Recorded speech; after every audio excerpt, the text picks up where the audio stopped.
तो दोस्तों अब हम पढ़ने जा रहे हैं फ्यूचर टेंस। ठीक है, फ्यूचर टेंस कहाँ इस्तेमाल करते हैं? अगर मुझे इस तरीके की बातें करनी हो कि मैं 10 साल बाद क्या करूंगा, या मैं कल क्या करूंगा, कि परसों क्या करूंगा, मुझे फ्यूचर की बातें बतानी हो, तो मैं काय का इस्तेमाल करूंगा? फ्यूचर टेंस का। मतलब वो बातें अभी मैंने करी नहीं है, वो काम मैंने अभी करा नहीं है, मैं करने वाला हूँ। तो ऐसी जब मुझे बात करनी हो कि मैं ऐसा करूंगा, मैं उधर जाऊंगा, या मैं खाऊंगा, है ना, तो वहां पे अपन फ्यूचर टेंस का इस्तेमाल करते हैं। अपन सबसे पहले पढ़ने वाले फ्यूचर इंडेफिनेट। फ्यूचर इंडेफिनेट को इस तरीके से कह सकते हैं कि फ्यूचर में कोई काम होगा और वो कैसा होगा? इंडेफिनेट, मतलब मुझे पता नहीं होगा कितना हुआ, चल रहा होगा कि क्या होगा, इंडेफिनेट रहेगा। ठीक है, तो वहां पर रहेगा फ्यूचर इंडेफिनेट टेंस, मतलब काम आने वाले कल में होगा। इसमें जो हेल्पिंग वर्ब रहेगी वो रहेगी विल और शैल। फ्यूचर आपको मैंने पहले भी बता दिया था कि फ्यूचर का कोई भी सेंटेंस बिना विल शैल के नहीं बनता है। बहुत आसान है इसको पहचानना। विल शैल है तो फ्यूचर का सेंटेंस है, विल शैल नहीं है तो नहीं। ठीक है, अब शैल किसके साथ, विल किसके साथ? तो शैल आएगा आई और वी के साथ में। आई और वी के साथ शैल आएगा, बाकी सबके साथ में क्या आएगा? विल। बहुत ज्यादा आसान है, कोई दिक्कत वाली बात नहीं। हिंदी में कैसे पहचानेंगे ये भी देख लेते हैं। हिंदी में अगर आखिरी में गा, गी, गे ये तीनों में से कुछ आए तो क्या होगा? वो फ्यूचर इंडेफिनेट। जैसे कि मैं बोलूं कि मैं जाऊंगा, मैं खाऊंगा, मैं पीऊंगा, वो खाएगी, वो सोएगी, वो जाएगी, है ना, वो जाएंगे, वो खाएंगे। ठीक है, तो ये क्या हो गया अपना? Future tense, future indefinite tense. Positive sentence affirmative sentence को देखते हैं अपन, स्टार्ट करते हैं। ठीक है, स्ट्रक्चर इसका देखो। सब्जेक्ट सब में ऑब्जेक्ट, सब्जेक्ट और ऑब्जेक्ट तो रहेगा ही। उसके बाद आता है हेल्पिंग वर्ब विल शैल, ये भी आ गया, प्लस MV1। MV1 क्यों? क्योंकि इंडेफिनेट है इसलिए MV1 आएगा। एग्जाम्पल दे लेते हैं। वैसे तो एग्जाम्पल की भी आपको जरूरत नहीं है, अब आप इतने समझदार हो चुके हो कि आप खुद बना सकते हो, फिर भी एक एक एग्जाम्पल अपन दे देते हैं। जैसे कि मैं बोलूं वह मुझे बदनाम करेगा, अभी उसने मुझे बदनाम नहीं करा है, वो मुझे बदनाम करेगा, मुझे ऐसा लगता है, तो मैं फ्यूचर का बता के बोलूंगा। तो कैसा होगा? स्ट्रक्चर के हिसाब से सब्जेक्ट आएगा पहले ही। ठीक है, सब्जेक्ट आएगा विल शैल, विल आ गया, है ना, प्लस MV1। तो डिफेम, बदनाम का क्या होता है? डिफेम। ऑब्जेक्ट मी, मुझे, मैं ऑब्जेक्ट हूं। ठीक है, तो ही विल डिफेम मी। और क्या सिंपल था, कुछ भी नहीं था इसमें। निगेटिव पे चलते हैं। निगेटिव का क्या होगा? यही सेम फॉर्मूला, उसमें बीच में नॉट जोड़ना आपने, विल शैल के बाद नॉट। देखते हैं एग्जाम्पल। वह मुझे बदनाम नहीं करेगा, मुझे अब ऐसा लग रहा है कि वह मुझे बदनाम नहीं करेगा, तो मैं बोल दूंगा he will, subject he, will shall में से विल, नॉट का नॉट लगा दिया, और ये बदनाम का डिफेम, MV1 डिफेम मी, वो मुझे बदनाम नहीं करेगा, ही विल नॉट डिफेम मी, मुझे ऐसा लग रहा है।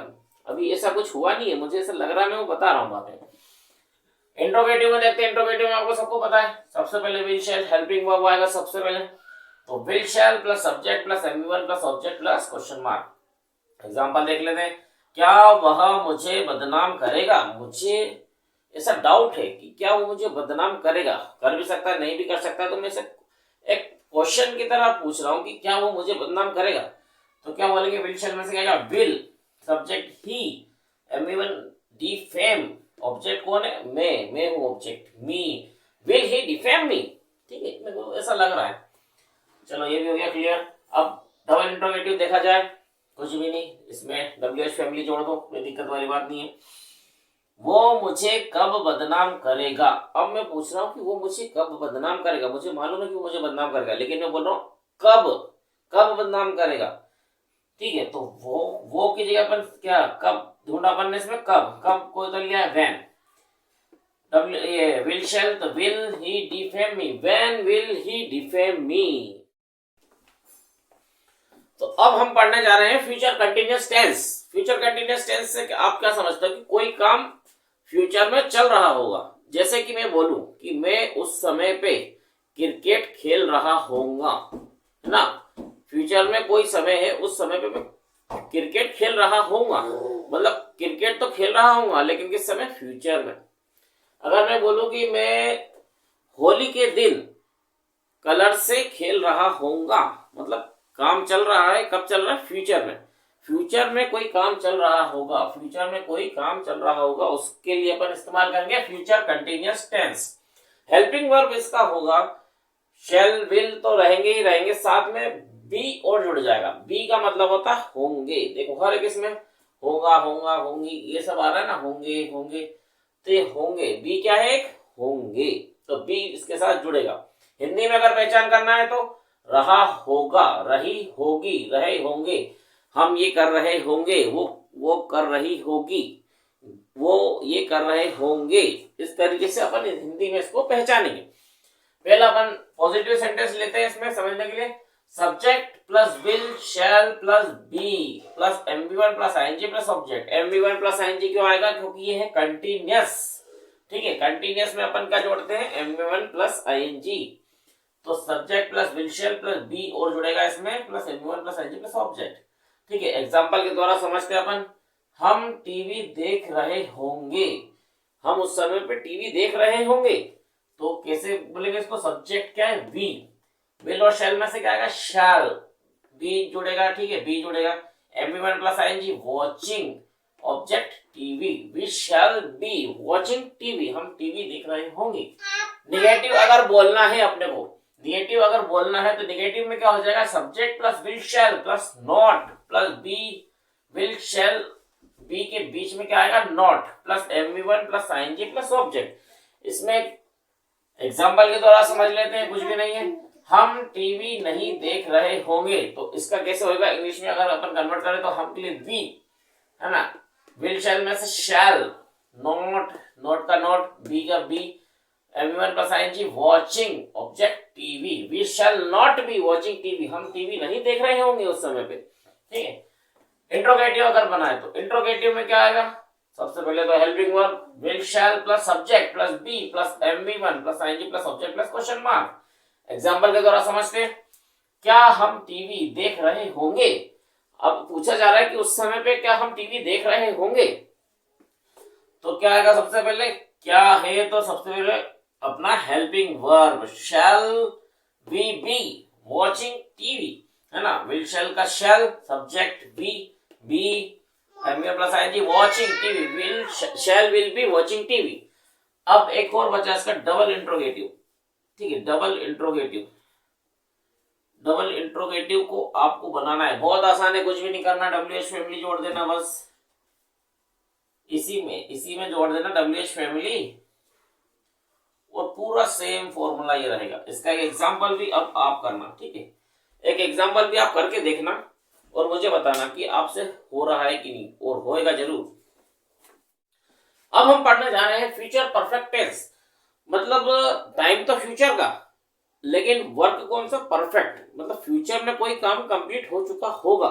जैसे कि मैं बोलूं कि मैं जब तक लिख चुका होऊंगा, जब तक मैं खा चुका होऊंगा, मतलब वो काम जो है फ्यूचर में चालू होगा और कंप्लीट हो चुका होगा, वहां पे अपन इस्तेमाल करेंगे फ्यूचर परफेक्ट टेंस का। हेल्पिंग वर्ब अगर इसके हैं तो वही विल शैल इसके हेल्पिंग वर्ब रहेंगे, उसके साथ बस हैव जुड़ जाएगा, वो सिर्फ परफेक्ट को दिखाने के लिए। हिंदी में अगर पहचान करना है तो चुका होगा, चुकी होगी, चुके होंगे, आ होगा, ई होगी, ए होगी। ठीक है, ये अपनी काय में हिंदी में पहचान होगी।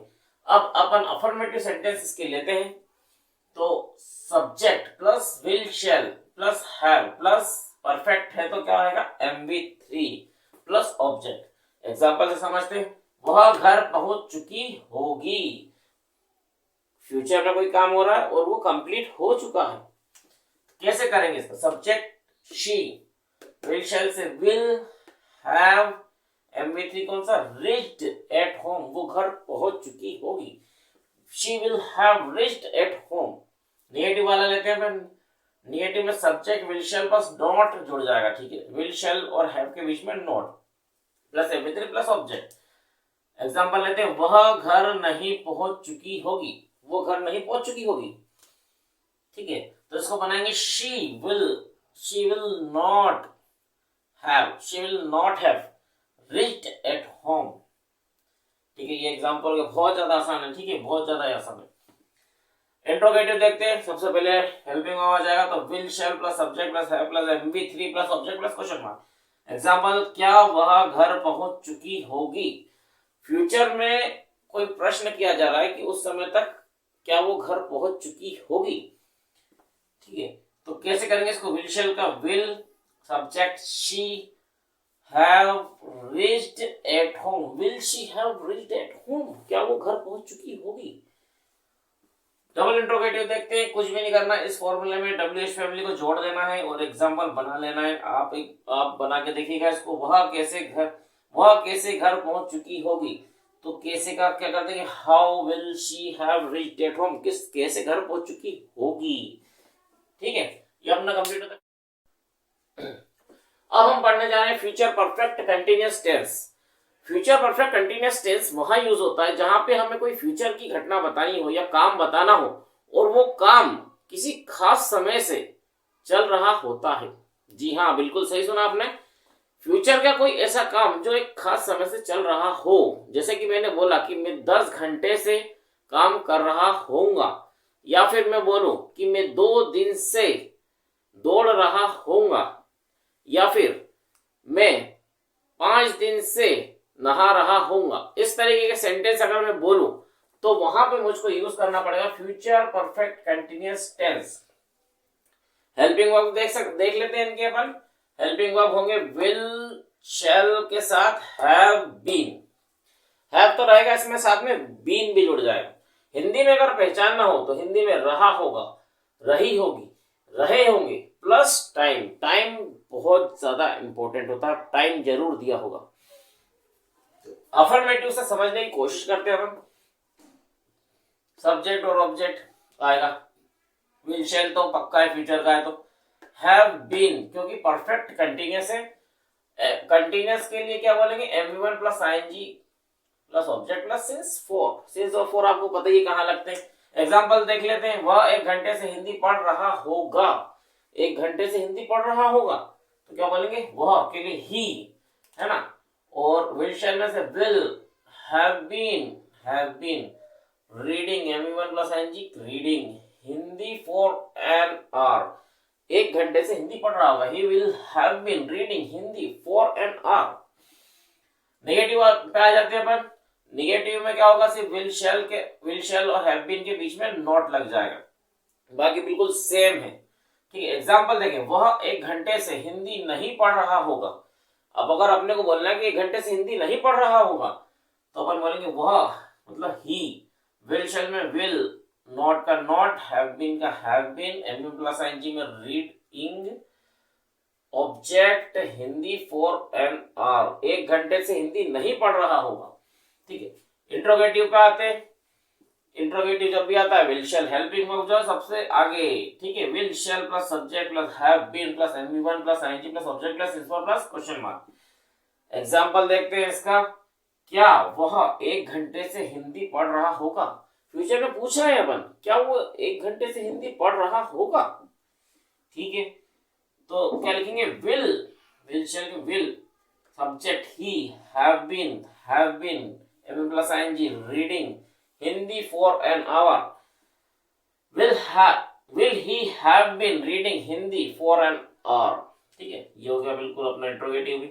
अब डबल इंट्रोगेटिव बहुत आसान है, आप बना सकते हो। इसमें सिर्फ WH फैमिली को जोड़ना है और एक एग्जाम्पल आप खुद करके देखिए। आशा करता हूँ आपको टेंसेस बहुत पसंद आए होंगे। धन्यवाद।